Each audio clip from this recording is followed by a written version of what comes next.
Hiya, you're right, do you need a coffee? If you're a mum with 2 under 2, get yourself a coffee, gal, because you're going to need it. Welcome here, my name is Mia and I share motherhood, lifestyle and homemaking videos with you, and I'm so glad you are here with me today. Today we are going to be discussing the 2 under 2 trial and honestly how to survive. Sometimes it feels like survival and just getting through those day-to-day grinds, the mundane, the doing it all yourself and trying to figure out life. So I am here to help. I have 2 babies, 13 months apart. My daughter was just turned 13 months when I gave birth to my son. They are now 2 and 1. I am slightly on the end of it there, only ever so slightly. I'm definitely still in the thick of it, yeah. But it's okay, because I'm there, I'm here too, you're here in the thick of it, and we are enjoying it together. Okay, tip number 1. It is genuinely to just give up on trying to get everything done. You just won't be able to, and you have to be able to give yourself that grace. And what does it even mean to get stuff done? What stuff is more important than raising and caring for your kids? Now, I understand there are sometimes pressing needs, and we can try and get to those as and when. Nap times and bedtimes are really useful, but generally, if you just give up the desire, like I must get everything done, everything must be perfect, every job list must be complete by the end of the day, then that just relieves so much pressure from your shoulders. Your main priority during this season is to care for your babies. They need you, and they don't care whether the jobs are done. And we all know that's true, isn't it? They really don't care. They care whether they're looked after, they care whether they are loved and fed and have every need met, plus love. So I would encourage you to just take a priority list. Prioritize what's most important. It's your kids right now, it's your family. It's not cleaning out the garage, it's not decluttering every area of your home. And trust me, I'm so weak to these things too. Most of the time I'm just thinking, oh, I just want to get this done. I just really, really want to get this done. And I can't because you guys just need me. And that's just not the right, it's not the right heart behind it. You just need to let it go and prioritize your kids for this season. It will come to an end and you'll look back and you will see light again. You will feel like your normal self again. And you will be able to get loads of stuff done. So just during this season, just relax and just meet the needs that are right in front of you. Okay, I get this question a lot when it comes to when both babies are crying, which one do you pick and what needs do you meet first? Well, I've always said, and I've always followed this, that I will always pick the need that is kind of the most pressing at that point. So if my toddler is crying because she can't have some chocolate in that moment versus my baby's screaming because he's pooped everywhere, I will pick the baby for the poop because that is a pressing need that he obviously can't deal with himself. The toddler, I will be with her as soon as I'm finished with the poop and the mess, and I will help her through those emotions. But I will always pick the pressing need. Is that situation dangerous? Are they hungry? They just need some milk or some food. Meeting the basic needs, I will always choose those things first in the majority of situations. I can't say that for every situation, but mostly I'm looking for the most pressing need. And that has helped me just to prioritize. And your older child or your younger child, depending on which one you choose in that moment, will just cry for a couple of minutes. And trust me, it gets into my ears just as much as it does you. It does something to me when my kids cry. But you're just going to have to embrace that noise for a little bit, for a minute or two. They'll be absolutely fine. If they're in a safe area, then just leave them to cry for a couple of minutes and then you'll be right with them. So just relieve that pressure. Just pick the pressing need, deal with it, laugh through the tears. Because trust me, sometimes it's so loud and so overwhelming and so chaotic that all you can do is laugh. You can choose to go either way. You can choose to laugh or you can choose to cry. And I try and choose to laugh most of the time. Sometimes I cry. Don't get me wrong. Sometimes I cry. But I really try and choose the opposite emotion to the natural instinct in those moments. And that really, really helps me. Another tip I have is, as much as is possible for you, try and stay organised.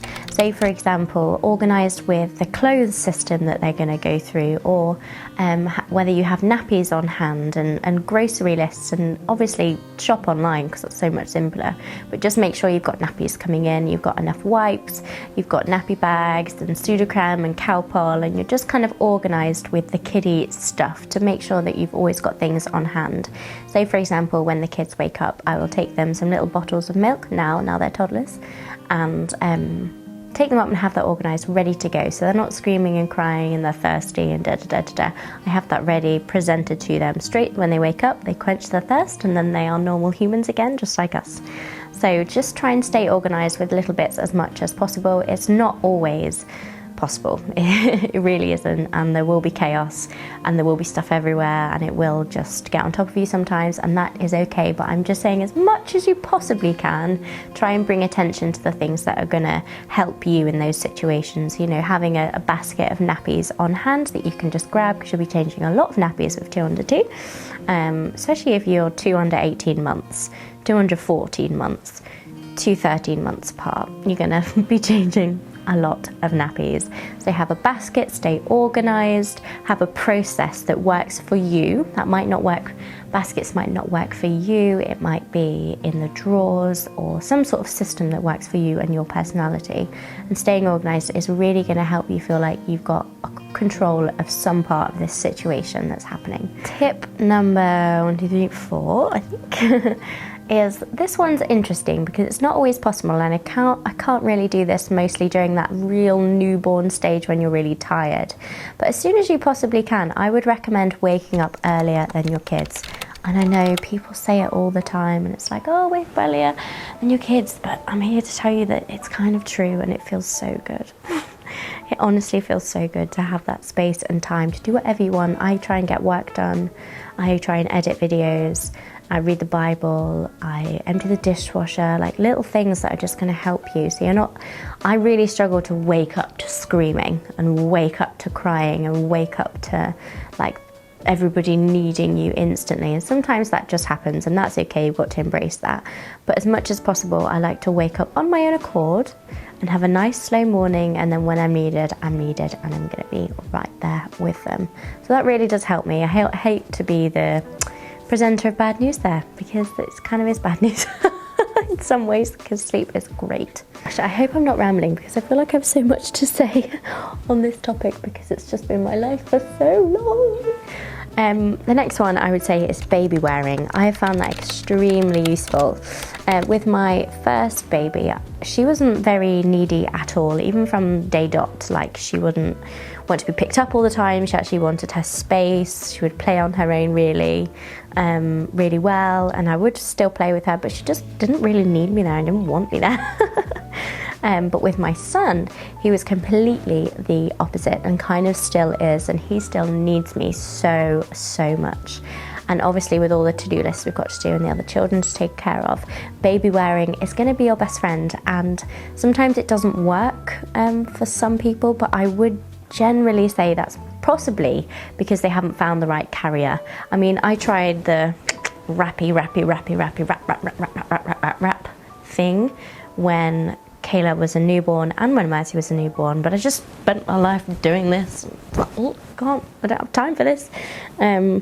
And once I got the hang of it, it was fine. I did enjoy that, but if that doesn't work for you, don't use it. Just give up and try something else. The Ergo baby carrier for me is essential. I've used it since from birth to toddlerhood to facing forward, even to the back. So useful. And I'll link that down below, because honestly, if it's the product you need to get, it's just a product you need to get, because it's just saved my life so many times. And especially in things like if you go to church. So we go to church, my husband leads worship every week and I'm involved in creche, so we're very active. And my Caleb just wanted to be held all the time, would just cry in anyone else's arms, didn't want to go to anyone else but me. So you put the carrier on and then you're free. He's happy, you're happy, you've got hands. Amazing stuff. Definitely need those things. Here is one I'm not very good at, and it's asking for help. So I like to think I'm super mum. I like to think I've got it covered. I need nobody. Even my husband, I'm like, nope, I'll sort it.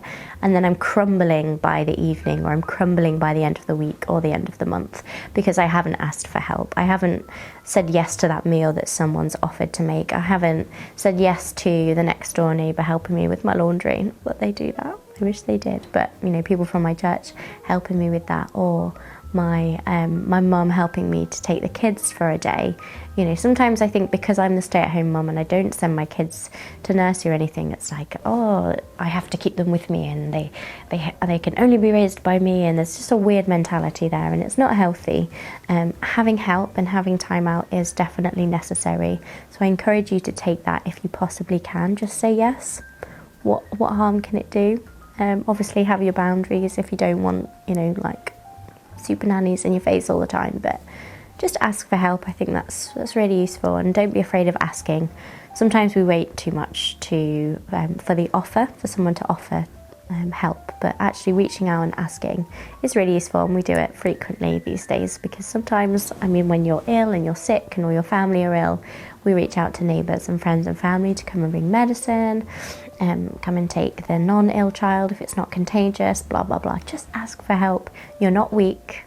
You are not weak. You are so strong. You're doing something so amazing and powerful in this season, and everybody's looking on thinking, that's incredible, you're doing a great job, including myself. You are doing such a great job, and having help doesn't mean you're weak. It means we're here to help, and we can do it, and we're going to raise our kids as a community, and that's good. One thing we're quite hot on is sharing, and I would say, like, to encourage sharing from the get-go. So for example, Mercy, when she was a young baby, well, when she was 13 months, when Caleb was born, we'd sort of go and get little toys and share with Caleb, and she'd sort of celebrate sharing, and it was this good thing. And that's really helped them now into toddlerhood, because obviously they're really close in age, and so they're going to be doing everything together and having all of the toys to share, learning to share in an appropriate way, as well as having their own little bits and pieces that are theirs, but sharing generally for the most part, and learning to do that from a young age is really, really beneficial. So taking the time to understand that even babies sharing mummy with Mercy, or Mercy's sharing mummy with Caleb, and Mercy's sharing the book with Caleb, and I'm going to read to both of them now because we're sharing the book, and that's really good and exciting, and blah blah blah blah blah blah blah. This one, again, I think I'm rambling, but I have to say this. Relieve yourselves of extra burdens. If you're anything like us, I mean, I don't know if you are, but we just say yes to everything. Every church activity, every house project, every friend that wants to come over, every hospitable moment, every church, you know, everything. We're naturally on the yes side, and I don't think that's bad. I think it's a good characteristic, and I'm proud of that. But sometimes I think in particular seasons, you have to say no. You can't host everything. You can't be at every event. You can't, you know, be expected to be here, there and everywhere all the time. You must relieve yourselves of some burden. Your focus right now, like we said earlier, is the family. Your focus is being at home. Your focus is your kids. And so I encourage you to just say no. I used to go out to eat all the time, like lunches and fun things with my family, like when Mercy was a baby and I was pregnant with Caleb, because the one child feels very different to having two. And I got out all of the time. And sometimes people really need that, but for me, once Caleb was born, I needed to say no. And I felt like I was letting everybody down. I felt like I wasn't fun anymore. I felt like, oh, you know, she's got two kids, so she can't do that anymore. She can't be fun anymore. She can't, you know, but let it go. It's absolutely fine. Just say no. Just say no, and be unashamed and unafraid to say no. So this is a thing that I tried to implement from the get-go. So my daughter loves to play with babies and dolls and things. So when my son was born, I really tried to implement that the things I was doing with the baby, like feeding the baby and caring for Caleb and changing his nappy, could all turn into play. So I'd get Mercy her baby, and this works for older kids too. Get Mercy her baby and get a little nappy set for this little baby and get her to change the nappy. And oh, baby's crying, what are we gonna do? Yeah, let's go and fix it, and you can come and help me, can you get me a nappy, can you get me this? When she was a bit older, she had no idea at 13 months. But as soon as she could understand these things, just getting her so involved in this exciting process that it is to care for a baby, even though you're like bags under your eyes, I know. But just taking that little extra effort to get excited about caring for the baby will just bring great joy to your toddler, and it'll feel like you're spending time together, like you're still playing together and you're spending one-on-one quality time with her, but the baby is this kind of exciting thing that you can care for together. And when it cries, we can shush our babies, and we're going to go and put them to sleep, and it's all this exciting process for the toddler or for the older child. So that was really useful for me from a certain age. I say around 14, 15 months that started to come into play. This one was just absolutely life-changing, honestly. This really relieved so much from my shoulders. And this was to just expect it to be hard. And it's such an interesting mindset shift, because we think I need comfort, I need ease, I need simple, I need this, I need that, I need no stress. But because that's our expectation, when anything gets in the way of that, it's like this super high stress, super intense moments that we end up not being able to cope, because our expectation is that we'll always feel comfortable and we won't be pushed to the limit, and we won't be tired, we won't be uncomfortable. And so I think almost lowering the standard for your life a little bit, it sounds really backwards, but it helped me so much just to have that mindset shift of, this is hard. That's it. This is hard. I'm going to wake up and this day will probably be quite hard. And you almost are ready for it. You're ready to tackle the hardness. Like, I'm waking up tired. Yeah, I'm waking up tired. I'm there. I'm ready. Both babies are crying. Yeah, it's hard. Okay, what do I need to do? It's almost felt quite logical for me to then cope with those days that are harder than other days, because that was my expectation. I knew it was going to be hard. And then if we had relaxed days and both babies were really good and, there wasn't too many pressing needs, then that was really great, and such a relaxing day. But our expectation was that this is going to be hard, and I think that really helps. And it feels so backwards, especially to all the manifest the good things in life sort of thing. But trust me, if you expect that life is going to be hard in general, the hard things become okay. And I'm not saying neglect all the happy and good and beautiful things and not to think about those things. Of course I think you should think about those things. It's biblical and it's wise. But for the most part, in terms of I will be up and down every day. I won't really get to sit down very often. I will be needed here, there and everywhere throughout the day. If you expect that, then you know it's going to happen, and you're not it's happening again, because why don't they just let me sit down for 2 minutes? Why can't I just eat my meal without being distracted? Why can't I just sit and watch this TV program while they're asleep? Why can't I? It just relieves that, because you think, oh yeah, it's hard. Yeah, we'll get through it. It's hard. I won't get to finish the meal properly. I won't get to sit down for 5 minutes. I'll be on my feet, it's fine. We'll get through it. And it's almost like a logical way of me processing, getting to the end of the season. I hope that helps someone. It sounds kind of confusing. Let me know if that helps you, or if that is completely wild to you, because I'm intrigued. I'm not sure I've heard anyone else say that at all. But you definitely need to do it. The thing I did with Mercy when she was even very young was explain everything. I never really sort of left her to figure it out herself. I was always, and I still am, I still like to explain everything to her. Even as a young 13-month-old baby, I would say, I'm going to go and change Caleb's nappy. Would you like to come? Would you like to stay here? I'm going to feed Caleb now. Would you like to watch, or would you like to read a book? You know, explaining everything and everything. And you know what I would also do? I would explain to Caleb, the newborn who has no idea, exactly what I'm going to do with Mercy, so that Mercy could hear.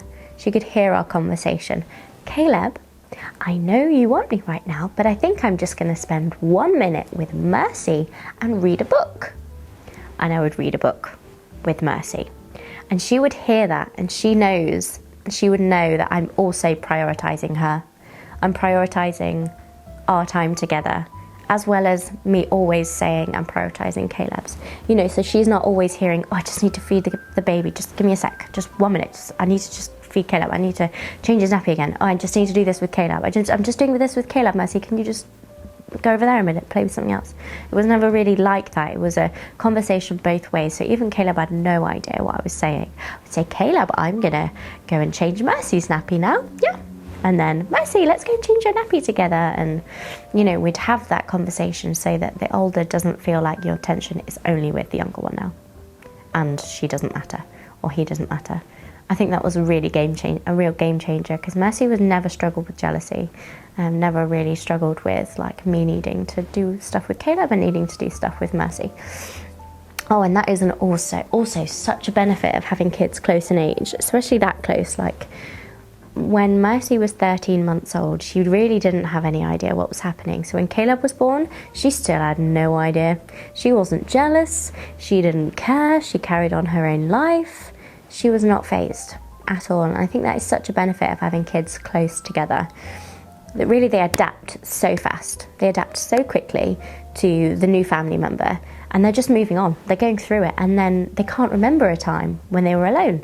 And some people would say that's negative, but in our family, in our house, that's worked out as a real positive, because she's always had Caleb around, and that's the dynamic that we deal with on a daily basis. There was no like, Mummy used to only want me and now she only wants Caleb. It's a shared thing. They've been shared for their whole entire lives as far as they are concerned. Like they don't remember anything else. Doing 2 under 2 life, 2 under 18 months, and younger, even 2 and just a bit older than 2 or 2.5, it is hard work. And I just wanted to encourage you, Mum, and just say you're doing great. And I am so almost like proud. I just love hearing stories about mums doing the 2 under 2 life, and I think it's so great that we want to get better at motherhood and do that together. And so if you like this kind of stuff, then please do join this community. I know people say it like, oh, subscribe to my YouTube channel and things, but I'm genuinely trying to build a community, because motherhood can be lonely, it can be hard, and here we're going to talk about motherhood and lifestyle and homemaking. So I welcome you here, and I welcome you into my house, and thanks for joining me, and I'll hopefully see you next time. God bless. Forevermore.